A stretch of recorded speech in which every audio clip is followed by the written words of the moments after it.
Sa mga nagre-review dyan for board exam, huwag kayong panghinaan ng loob kung meron kayong mga questions sa mathematics na hindi nyo masagot. Try and try lang talaga. Tanong dito, tanong doon. Hi everyone! Welcome back to my channel!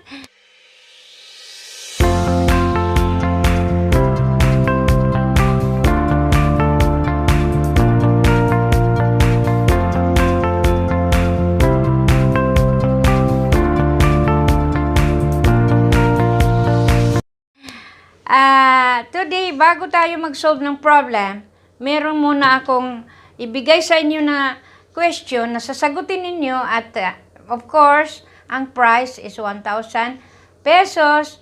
Tapos, ang second is 10 watch hours. Third is 5 watch hours. Ngayon, ang tanong, how long will it take if you travel 200 kilometers with an average speed of 100 per second? Again, how long will it take if you travel 200 km with an average speed of 100 meter per second? Isulat nyo lang ang sagot ninyo dito sa chat box ngayon sa Premiere. Good luck! An open top box with a square bottom and rectangular sides is to have a volume of 256 cubic inches. Find the dimensions that require the minimum amount of material. Hint, the amount of material needed for a box is equal to the surface area. Now, dito, merong given na volume. Pero kailangan natin hanapin ang minimum dimensions na maporma na rectangular box, which is open sa taas, tapos sa baba, of course, close. It's just like this. A rectangular box with a square base. The base is square, that means this side and this side is equal. And the height, and it is open. The top is open. So, dito, ang kailangan natin is the minimum dimensions. That means the minimum dimension of this one, the amount of this one, and the height, the minimum. Kailangan natin dito ng change, rate of change. Ngayon, given ang volume. So, if we draw this one, we have the solution now here. The volume is given to be 256 cubic inch. Now, ngayon, if you have to draw, we will make a rough sketch of the open rectangular box.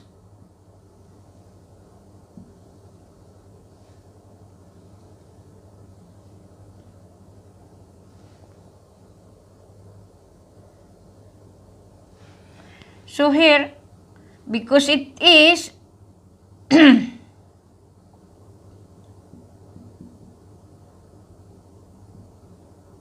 because it is a square base, so if we let this one decide as x, of course this is also x because they are a square base. Then we will designate this one as the height of the box. And of course this one, this is open. Now, we have the given volume. Therefore, in a rectangular box, the formula of the volume is equal to the area times the height. So, the area is equal to x times x times x times the height. Now, the volume is given to be 256. So, x times x will be equal to x squared times the height. Therefore, we can simplify this one as height is equal to 256 over x squared. Meron tayong equation 1. Height is equal to 256 x squared. Now, dito,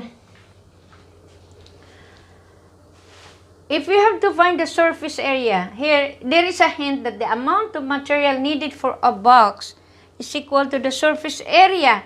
So now, if we have to find the surface area, we will let S as the surface area. Therefore, we can formulate the surface area as equal to the base, which is a square, so it is x squared. X times x, that is the area of the square. X times x. Plus, these 4 sides, because this one, of course, this rectangle have 4 sides. 1, 2, 3, 4. So 4 sides times the area of this. For example, the area of this one side is equal to x times the height. So x times the height. So yun, you have to simplify this one. So x squared plus x times h, so 4x h. Now, because we have the value of h, which is the height, we can substitute that one on this equation. So, s is equal to x squared plus 4 times x times the height, which is equal to 256 divided by x squared. So, meron na tayong another equation. Dito, we can simplify this one. S is equal to x squared plus x divided by x squared, of course, will become x down. So, 4 times 256 times 4, it's around 1034 divided by x. Cancel it, x, so x down. 256 times 4 is around 1034. So here, we have already the surface area. By the way guys, bago tayo mag-proceed, uulitin ko uli ang tanong. How long will it take if you travel 200 kilometers with an average speed of 100 meter per second? Yan ang tanong. So dito, meron na tayong surface area which is equal to x squared plus 1024 divided by x.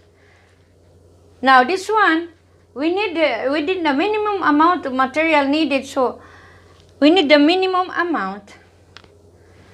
But the amount of material needed for a box is equal to the surface area. So that means there is a change. So we need to differentiate this equation to find the minimum amount of material. So if we have this x is equal to x squared, if this s is equal to x squared plus 1024 over x. Or this 1024 over x can be written as, x squared can be written as 1024 times x raised to the power minus 1. Pwede kasi yan maitaas sa taas. So, pero ang mangyayari, maging minus 1. Pero kung 2 yan, halimbawa x squared yan, so ang taas, minus 2. So, ito yan. Naging 1024x raised to the power minus 1. Therefore, because we need the minimum amount, so we have to differentiate this one. We need the derivative, the change of the surface area with respect to the x. Therefore, we can have ds over dx, which is equal to the derivative of x squared is equal to 2x times raised to the power 2, of course from the power rule. We differentiate this one, 2x raised to the power 2 minus 1 is equal to 1. So, 2 minus 1, magre-reduce ang power niya eh. Plus, 1024. So, this one, minus 1 times 1024 raised to the power minus 1 is equal to minus 2. Sa power rule, for example, x is equal to n, the derivative of this one is equal to n x in minus 1. So, yun yung power yan. So, yun yung nangyari dito. 2x raised to the power, the power is n minus 1. So, 2 minus 1 is equal to 1. Now, and this one, because the minimum amount, the material needed for a box is equal to the surface area. That means there is no change. The change is equal to 0. The change is equal to 0 because it is the same. The amount is the same. So 0 is equal to 2x. Of course, x raised to the power 1 is equal to x plus multiply by minus is equal to minus. So, minus 1024, okay, divided by x squared. Kasi kung ibaba mo na yan dito, yung x raised to the power minus 2 will be is equivalent to 1 over x squared. So, yun, binaba natin yung x raised to the power minus 2 to x squared. To get rid of this x squared, we can multiply this one, this whole thing by x squared. So, x squared, of course, 0. So, 0 is equal to x squared times 2x is equal to 2x cubed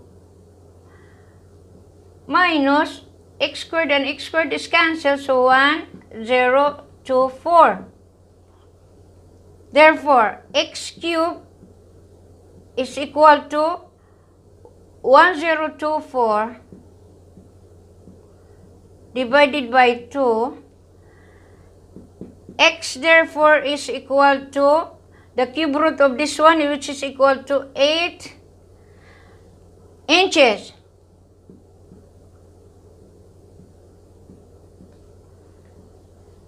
So, we find already the value of x.